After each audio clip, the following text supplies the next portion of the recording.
राजकारणासाठी सगळेच एकत्र येतात. जेव्हा राजकारणाचा एखादा कार्यक्रम असतो त्यावेळेस सगळेजण एकत्र येतात. पण समाज कार्य करण्यासाठी क्वचित लोक असतात. पण आज तिथं भरपूर महिला वर्ग जमा गोळा झालेला आहे. मला खरंच खूप भारी वाटते की ह्या कार्यक्रमासाठी सगळेजण जास्तीत जास्त उपस्थित राहिलात.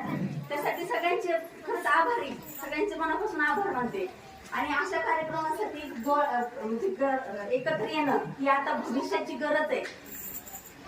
हे जे काम आहे आता आपण बघतो, कुठेतरी पाऊस कमी पडतोय, कुठेतरी वादळ येते, कुठेतरी ढगफुटी होती, कुठेतरी पाऊस म्हणजे नैसर्गिक आपत्ती, वृक्षतोड झाली. त्याच्यामुळं हे नागर फाउंडेशनने जे काम हाती घेतलेलं आहे, झाडं लावायची, वृक्षारोपण करायचं, चळवळ घेतलेली आहे, त्यासाठी सगळ्यांनी एकत्र येण्याची खूप गरज आहे. आणि फाउंडेशनला, त्या नागर फाउंडेशनला मदत करणं गरजेचं आहे. तर हे उबंटू फाउंडेशन जे आहे